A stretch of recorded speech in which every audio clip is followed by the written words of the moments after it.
En sí, ¿qué es la fotosíntesis? La fotosíntesis es el proceso en el cual las plantas fabrican su propio alimento para poder crecer.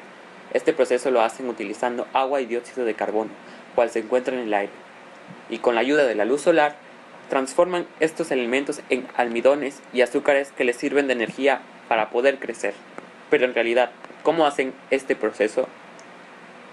Lo hacen utilizando el agua que puede provenir de cualquier fuente, como la lluvia, y es absorbido por medio de las raíces desde el subsuelo. Estas llevan el agua a través de toda la planta, en especial hacia las hojas, en las cuales hay unos pequeños poros. Estos poros son llamados estomas, que obtienen el dióxido de carbono del aire y con la ayuda del sol, que es recibido con las hojas. Es así como se lleva a cabo este proceso, conocido como la fotosíntesis, el cual permite transformar estos elementos en alimentos para la planta.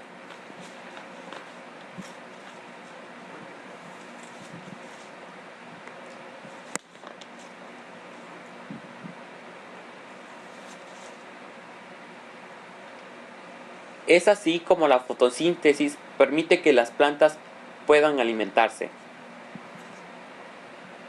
La fotosíntesis es la conversión de materia inorgánica en materia orgánica, gracias a la energía que aporta la luz. En este proceso la energía lumínica se transforma en energía química estable, siendo el adenosin-trifosfato la primera molécula en la que queda almacenada esta energía química.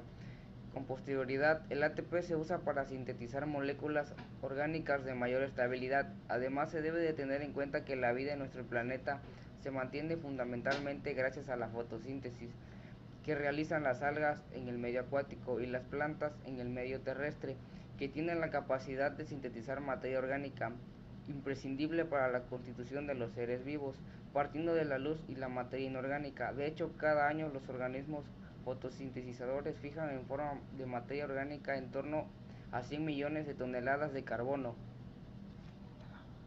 Historia del estudio de la fotosíntesis desde la antigua Grecia hasta el siglo XIX.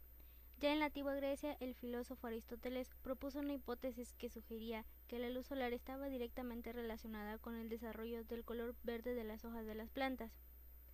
Pero esta idea no trascendió en su época, quedando relegada a un segundo plano. De hecho, no volvió a ser recuperada hasta el siglo XVII, cuando el considerado padre de la fisiología vegetal, Stephen Hales, hizo mención a la citada hipótesis aristotélica, además de retomar este supuesto. El mismo Hales afirmó que el aire que penetraba por medio de las hojas en los vegetales era empleado por estos como fuente de alimento. El cloroplasto. De todas las células eucariotas, únicamente las fotosintéticas presentan cloroplastos, unos organulos que usan la energía solar para impulsar la información de ATP y NADPH, compuestos utilizados con posterioridad para el ensamblaje de azúcares y otros compuestos orgánicos. Al igual que las mitocondrias, cuentan con su propio ADN y posiblemente se hayan originado como bacterias simbióticas intracelulares, la cual se le llama teoría endosimbiótica. En las células meristemáticas se encuentran proplastos, que no tienen ni membrana interna, ni clorofila, ni ciertos enzimas requeridos para llevar a cabo la fotosíntesis. En angiospermas y gimnospermas, el desarrollo de los cloroplastos es desencadenado por la luz, puesto que bajo la iluminación se generan las enzimas en el interior del proplasto o se extraen del citosol. En ella aparecen los pigmentos encargados para la absorción lumínica y se producen con gran rapidez las membranas, dando lugar a los granas y a las lamelas del estroma. Función. La función más importante realizada por los cloroplastos es la fotosíntesis, proceso en el que la materia inorgánica es transformada en orgánica, empleando la energía bioquímica obtenida por medio de la energía solar, a través de los pigmentos fotosintéticos y la cadena transportadora de electrones tilacoides. En la primera etapa de la fotosíntesis, la luz es absorbida por las moléculas de clorofila, que están compactadas de un modo especial en las membranas tilacoides.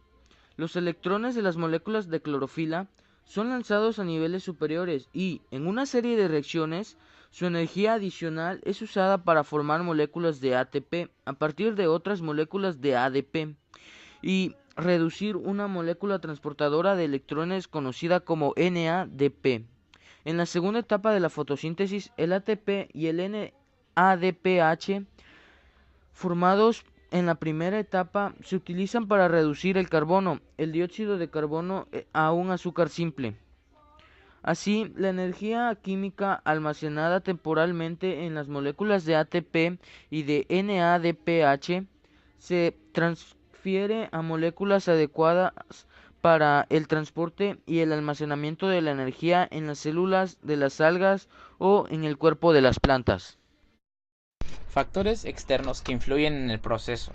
Mediante la comprobación experimental, los científicos han llegado a la conclusión de que la temperatura, la concentración de determinados gases en el aire, tales como el dióxido de carbono y el oxígeno, la intensidad luminosa y la escasez de agua, son unos factores que intervienen aumentando o disminuyendo el rendimiento fotosintético de un vegetal.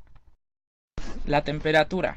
Cada especie se encuentra adaptada a vivir en un intervalo de temperaturas. Dentro de él, la eficacia del proceso oscila de tal manera que aumentada con la temperatura como consecuencia al aumento de las moléculas. En la fase oscura, hasta llegar a una temperatura en la que se sobreviene la desnaturalización enzimática, con ello la disminución del rendimiento fotosintético. La concentración de dióxido de carbono.